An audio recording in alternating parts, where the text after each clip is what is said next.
বৈষম্য বিরোধী ছাত্র আন্দোলনের সমন্বয়কদের সাথে দেশের সকল স্তরের জনতার অংশগ্রহণের ফলে অবসান ঘটে স্বৈরাচার শাসনের। নোবেল বিজয়ী অর্থনীতিবিদ ডক্টর মোহাম্মদ ইউনূসকে প্রধান উপদেষ্টা করে গঠন করা হয়েছে অন্তর্বর্তীকালীন সরকার।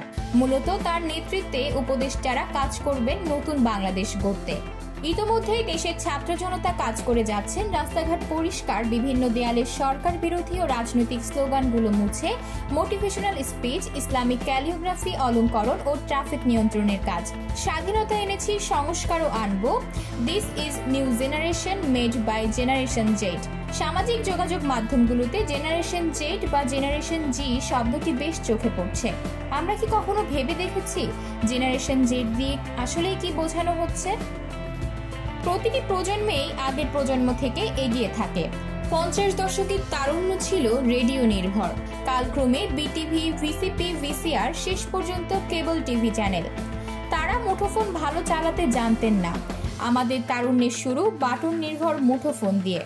এখন অ্যান্ড্রয়েড ফোন, ইউটিউব আর গুগল নির্ভর জীবন। প্রতিটি প্রজন্মের নামকরণ, এর শুরু ও শেষের সময়সীমা কোনো সরকারি কমিশন বা গোষ্ঠী নির্ধারণ করেন না, বরং বিভিন্ন নাম ও জন্মসাল হিসাব করে প্রস্তাব করা হয়। সাধারণত 20 থেকে 25 বছর অর্থাৎ 2 যুগের মতো সময় ধরে একটি প্রজন্ম গড়ে ওঠে। প্রযুক্তিগত ক্রমবিবর্তন, বিশ্বায়ন ও সভ্যতার উন্নয়নও এক্ষেত্রে ভীষণ গুরুত্বপূর্ণ ভূমিকা পালন করে। গ্রেটেস্ট জেনারেশন বা মহত্তম জেনারেশন আনুমানিক 1901 থেকে 1927 সাল পর্যন্ত।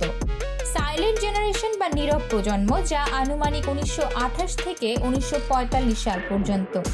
বেবি বুমার্স জেনারেশন, এদের জন্মকাল আনুমানিক 1946 থেকে 1964 সাল পর্যন্ত।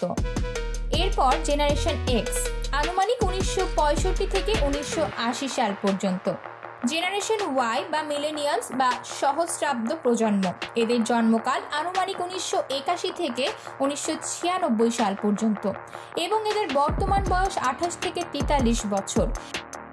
জেনারেশন জেড বা জেনারেশন জি, এদের জন্মকাল 1997 থেকে 2012 সাল পর্যন্ত এবং এদের বর্তমান বয়স 12 থেকে 27 বছর।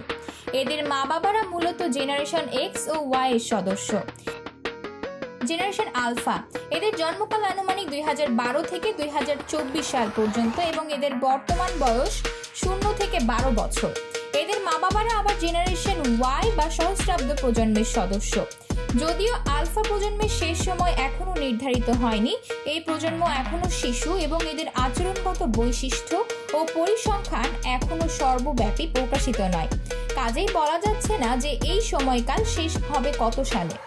জেনারেশন জেডের সবচেয়ে বয়সী সদস্যরাও মাত্র 27 বছরের।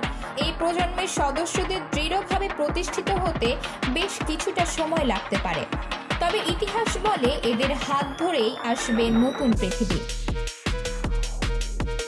আতিকিয়া মাইমুনা, বার্তা 24।